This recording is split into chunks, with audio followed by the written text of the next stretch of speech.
నమస్తే అండి, నేను మీ యష్మిత. ఈటీవీ లైఫ్ ఆధ్యాత్మిక ఛానల్ జీవన యోగ కార్యక్రమానికి మీ అందరికీ స్వాగతం.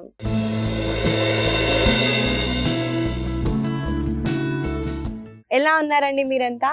నేనైతే చాలా బాగున్నానండి. మీరందరూ కూడా బాగుంటారండి, ఎందుకంటే మీరు జీవన యోగాని అలవాటు చేసేసుకున్నారు కాబట్టి. ఇవాళ మన సాధనాన్ని మొదలు పెట్టే ముందు ఒక చిన్న విషయం అండి. యోగాలో అయినా ఆధ్యాత్మికంలో అయినా ప్రతి ఒక్కరూ మాట్లాడేది ఎనర్జీ గురించే అండి. మోడర్న్ సైన్స్ కూడా ఎనర్జీ గురించే ఎక్కువగా మాట్లాడుతుందండి. ఈ ఎనర్జీ ఎటువంటిదో నేను చెప్తాను. మనం చూసుకున్నట్టయితే శివుడు ఉన్న ప్రదేశంలో నంది ఉంటుంది. నంది వాహనం శివుడిది కాబట్టి నంది ఉంటుంది. అలాగే లయన్, టైగర్స్ శక్తికి వాహనం కాబట్టి అవి కూడా ఉంటాయి. దాంతోపాటు ఎలుకలు, పాములు కూడా ఉంటాయి. ఆ జంతువులన్నీ ఒకటే దగ్గర హార్మోనీగా ఎలా ఉంటాయంటారు? ఎందుకంటే శివుడి ఎనర్జీ వల్ల ఆ పశువులన్నీ ఒకటే దగ్గర ఉంటున్నాయి. మనం కూడా మన సాధన చేయటం వల్ల యూనివర్స్తో హార్మోనీగా ఉండొచ్చనే యోగా సాధనాలు అయితే చేస్తామండి. సాధన చేయకపోయినా దేవుడికి లేదా హయ్యర్ కాన్షియస్నెస్ అనొచ్చు, వాటికి మనం సరెండర్ అయ్యి ఓపెన్నెస్గా ఉన్నా కూడా ఇన్స్టెంట్గా మనం ఆ ఎనర్జీని ఫీల్ అవ్వచ్చు. కాబట్టి ఇవాళ మన సాధనాన్ని మొదలు పెట్టేద్దాము. ముందుగా ప్రాణాయామతో. ఇవాళ మనం చేయబోయే ప్రాణాయామ పేరు భస్త్రికా ప్రాణాయామ. ఈ ప్రాణాయామ ఎలా చేయాలో చూపిస్తానండి. ఈ ప్రాణాయామ చేయటానికి ముందుగా వజ్రాసనాలో కూర్చోవాలి. కాబట్టి ముందుగా కాళ్ళని స్ట్రెచ్ చేస్తూ ఫోల్డ్ చేసి వజ్రాసనాలో కూర్చోండి.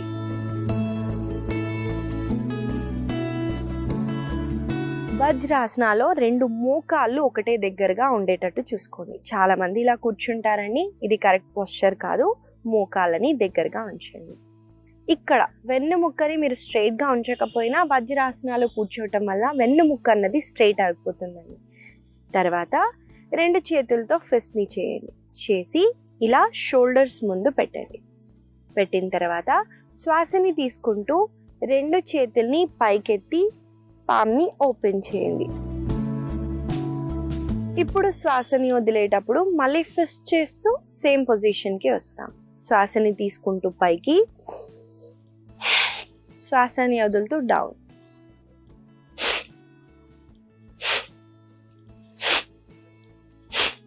ఇక్కడ మీరు చూసినట్టయితే నేను ఇక్కడ హిట్ చేస్తున్నానండి.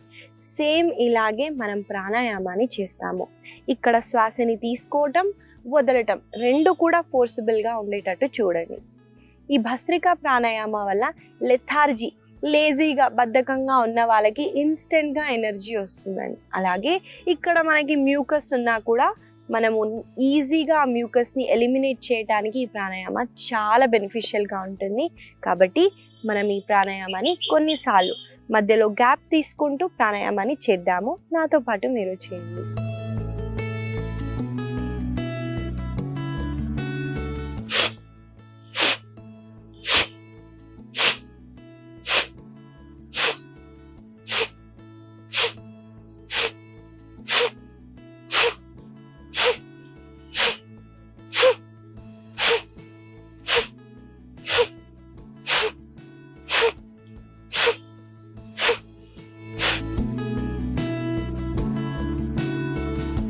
ఒక 5 సెకండ్స్ గ్యాప్ తీసుకొని శరీరంలో ఏం జరుగుతుందో అబ్జర్వ్ చేయడానికి ట్రై చేయండి.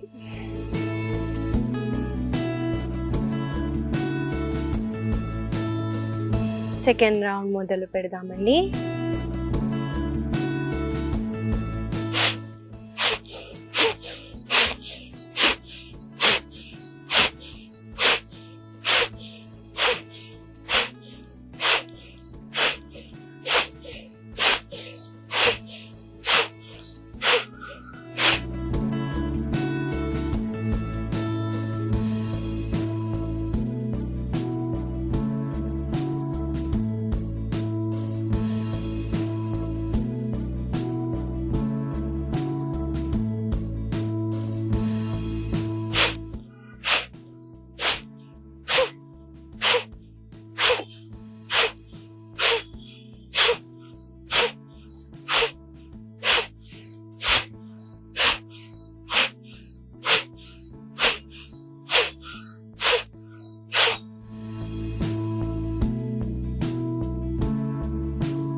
మెల్లగా మీరు ఎప్పుడు కంఫర్టబుల్గా ఉంటే అప్పుడు 2 చేతుల్ని కప్ షేప్లో పెట్టి కళ్ళ పైన పెడుతూ డార్క్నెస్ని ఫీల్ అవుతూ మెల్లగా చేతు వేళ్ళ మధ్యలో నుంచి చూస్తూ పామ్ని ఒక బ్యూటిఫుల్ స్మైల్తో కళ్ళని తెరవండి. ఇదండి భస్త్రికా ప్రాణాయామ. ఈ ప్రాణాయామ వల్ల కలిగే లాభాలని చెప్పాను కాబట్టి దీన్ని మీరు తప్పకుండా ప్రతిరోజు ప్రాక్టీస్ చేయండి. మనము ఆసన సాధనాలోకి వెళ్ళిపోదాము. ముందుగా ఏ హ్యాండ్ సపోర్ట్ లేకుండా నిల్చోవడానికి ట్రై చేయండి. ఇప్పుడు నేను వజ్రాసనాలో ఉన్నాను కదండి, ఎలా నిల్చుంటానో చూడండి, అలాగే ట్రై చేసి నిల్చోవడానికి ట్రై చేయండి.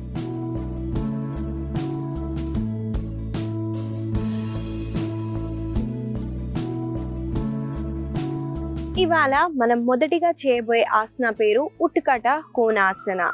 ఈ ఆసనాన్ని ముందు చూసేద్దామండి, ఎలా చేయాలో తర్వాత కలిసి చేద్దాం. ఈ ఆసన చేయడానికి ముందుగా లెగ్స్ని వైడన్గా స్ట్రెచ్ చేయండి.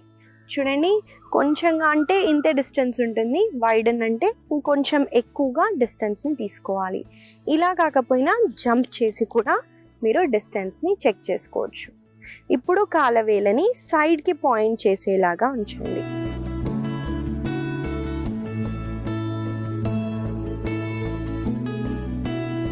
మీరు ఇక్కడ చూసినట్టయితే నా కాళ్ళు వేలు సైడ్కి పాయింట్ చేసేలాగా ఉంచాను. ఇప్పుడు శ్వాసని తీసుకుంటూ 2 చేతుల్ని చెస్ట్ సెంటర్ దగ్గర పెట్టండి. శ్వాసని వదిలేటప్పుడు మోకాళ్ళ దగ్గర నుంచి బెండ్ అవుతూ స్క్వాట్ అవ్వండి.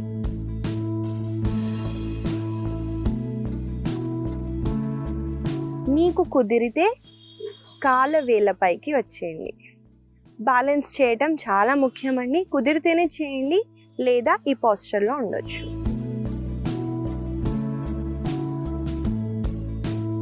మెల్లగా శ్వాసని తీసుకుంటూ పైకి రేజ్ అయి రిలాక్స్ అవ్వచ్చు. ఇదండి ఉత్కట కోణాసన. ఉత్కట కోణాసనాన్ని గాడెస్ పోజ్ కూడా అంటారు. ఈ ఆసనం వల్ల హిప్ అన్నది చాలా బాగా ఓపెన్ అవుతుందండి. ఇక్కడ స్టిఫ్నెస్ ఉన్న వాళ్ళకి లోవర్ బాడీని స్ట్రెంగ్తెన్ చేయడానికి ఈ ఆసన చాలా ఉపయోగపడుతుందండి. ఒక సర్టెన్ ఏజ్ వచ్చేసరికి లోవర్ బాడీ వీక్ అయిపోతుందండి. మేబీ మనం వెయిట్ ఎక్కువగా ఉండటం వల్ల కాళ్ళ మీద ఎక్కువగా ప్రెషర్ పడుతుంది. అలా కొన్ని ఏళ్ళు మన కాళ్ళు మన శరీరం వెయిట్ని మోస్తున్నాయంటే వీక్ అయిపోతాయి కదండి. అందుకే మోకాళ్ళ నొప్పులు అలాగే లోవర్ బాడీకి రిలేటెడ్ ఇష్యూస్ అయితే ఎక్కువగా వస్తాయి. వాటి నుంచి బయటపడడానికి లోవర్ బాడీని స్ట్రెంగ్తెన్ చేయడం చాలా అవసరం. కాబట్టి ఈ ఆసనం వల్ల మనకి లోవర్ బాడీ చాలా స్ట్రెంగ్తెన్ అవుతుంది. మనం కలిసి ఈ ఆసనాన్ని కొన్నిసార్లు అయితే చేద్దాము. నాతో పాటు మీరు చేయండి.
మెల్లగా 2 చేతులని కాళ్ళని రిలాక్స్ చేయండి. ఇదండి ఉత్కట కోణాసన. ఈ ఆసన వల్ల కలిగే లాభాలని చెప్పాను కాబట్టి దీన్ని మీరు తప్పకుండా ప్రతిరోజు ప్రాక్టీస్ చేయండి. తర్వాత ఆసన చేసే ముందు ఎనర్జీస్ గురించి మాట్లాడాను కాబట్టి ఎనర్జీ లో ఉంటే ఏమవుతుందో చెప్తానండి. ఎనర్జీ లో ఉందనుకోండి, సహజంగా మనము ఏ పని చేయాలన్నా కూడా మైండ్ సరిగ్గా ఉండదండి. బాడీ మైండ్ కనెక్షన్ అన్నది కంప్లీట్గా పోతుంది. మనం ఒకటి చేయాలనుకుని ఇంకొకటి చేస్తూ ఉంటాం.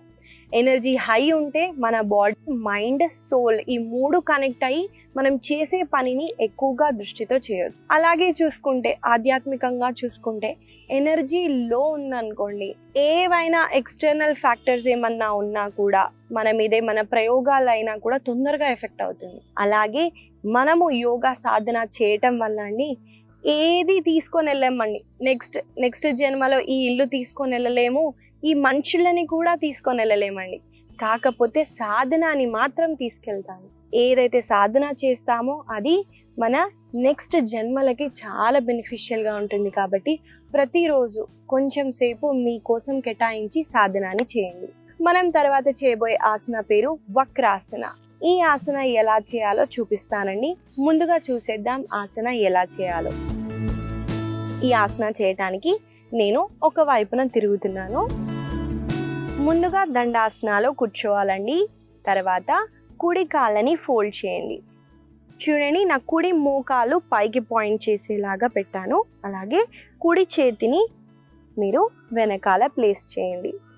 శ్వాసని తీసుకుంటూ ఎడమ చేతిని పైకెత్తుతూ శ్వాసని వదిలేటప్పుడు ఎడమ చేతిని కుడి మోకాలని ఇలా మనం పుష్ చేస్తూ కాళ్ళని హోల్డ్ చేసి ట్విస్ట్ అయి వెనకాల వైపున చూడండి.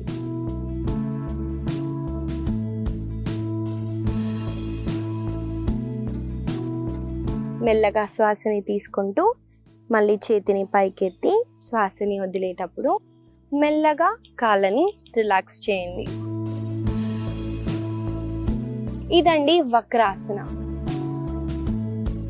వక్రాసన ఒక ట్విస్టింగ్ ఆసన అండి. అంటే బాడీని ట్విస్ట్ చేస్తున్నాం కాబట్టి డయాబెటీస్ ఉన్న వాళ్ళకి చాలా మంచిది. ఎందుకంటే ఈ భాగంలో మనం ఎక్కువగా ట్విస్ట్ చేయటం వల్ల ఇక్కడున్న ఆర్గాన్స్ని స్టిమ్యులేట్ చేయొచ్చు.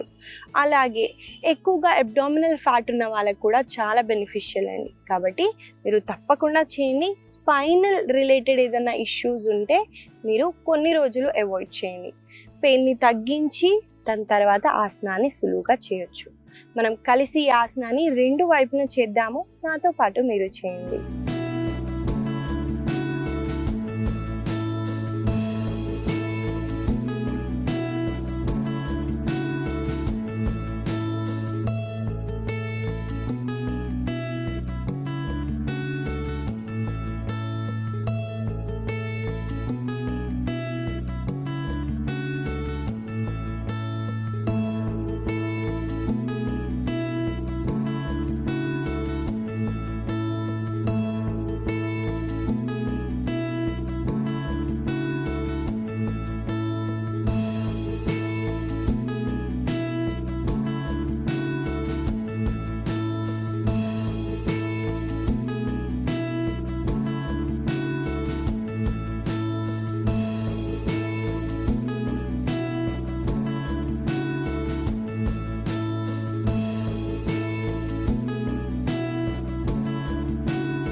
మెల్లగా 2 చేతులని కాళ్ళని రిలాక్స్ చేయండి. ఇదండి వక్రాసన.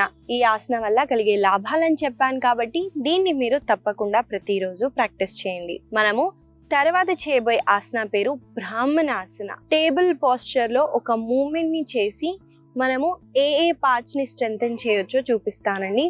ముందుగా చూసేద్దాం ఆసన ఎలా చేయాలో.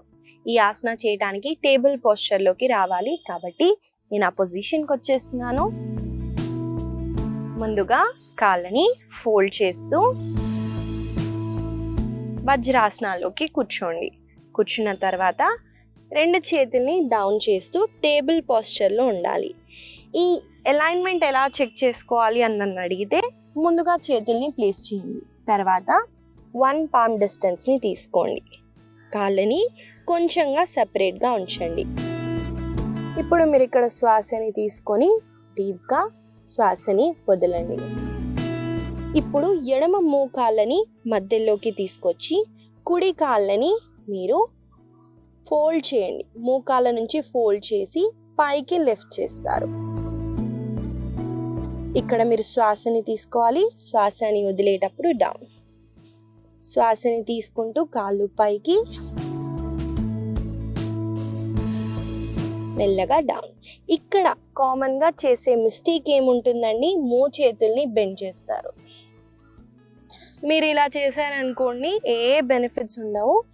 మోచేతుల్ని స్ట్రైట్గా ఉంచి కాళ్ళని ఎంత అయితే అంత పైకి లిఫ్ట్ చేయండి.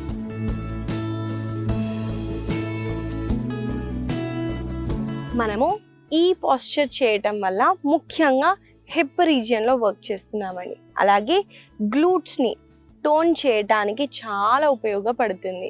మనము లెగ్ని స్ట్రెంథెన్ చేయడానికి యాంకిల్ని ఈ పొజిషన్ అంటే పాయింట్ చేసి పైకి కిక్ చేయడానికి ట్రై చేయండి. అలాగే హ్యాండ్ స్ట్రెంగ్త్ కూడా చాలా బాగా పెరుగుతుందండి. వీక్గా హ్యాండ్స్ ఉంటే మన బాడీ వెయిట్ హ్యాండ్స్ పైన పెడుతున్నాం కాబట్టి చేతులని స్ట్రెంథెన్ చేయడానికి కూడా చాలా ఉపయోగపడుతుంది. మనం కలిసి ఈ ఆసనాన్ని కొన్నిసార్లు అయితే చేద్దాము. నాతో పాటు మీరు చేయండి.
మెల్లగా శిశు ఆసనాలో రెస్ట్ చేయండి.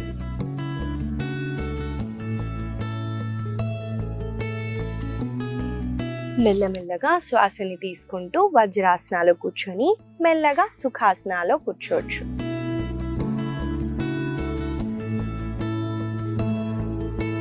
ఇదండి బ్రాహ్మణాసనాలో ఒక చిన్న వేరియేషన్ అయితే చేశాము. ఈ ఆసన చేయటం వల్ల మనకి ఈ గ్లూట్స్ని టోన్ చేయడానికి, అంటే చాలా మందికి కొంచెం ఏజ్ వచ్చిన తర్వాత టోనింగ్ అన్నది బాడీలో పోతుందండి.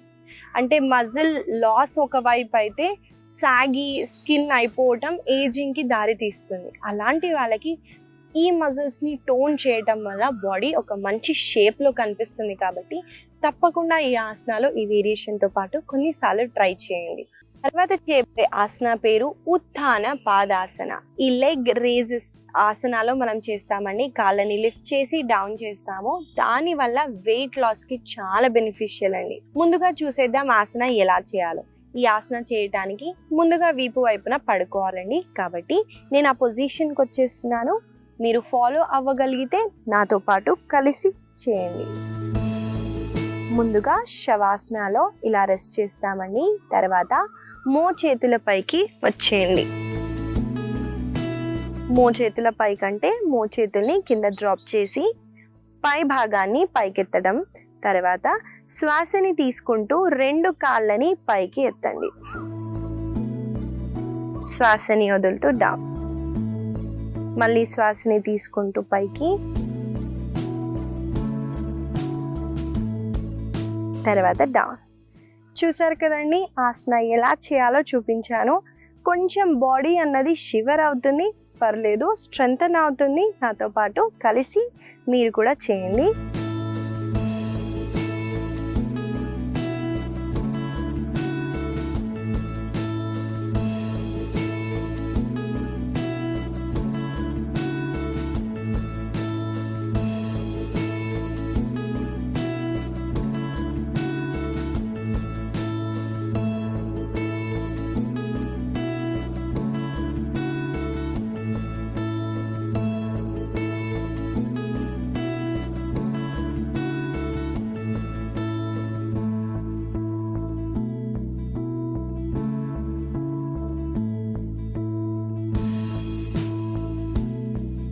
మెల్లగా 2 కాళ్ళని రిలాక్స్ చేస్తూ ఎంటైర్ బాడీని మ్యాట్ పైన డ్రాప్ చేయండి.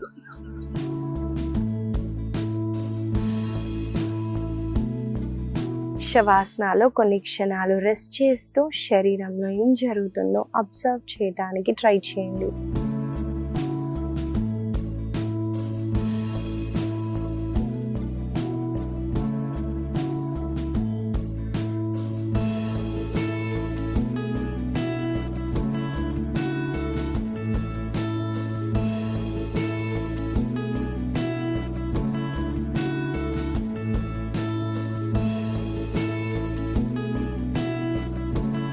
మెల్లగా ఒక వైపున తిరుగుతూ సుఖాసనాలో కూర్చోండి.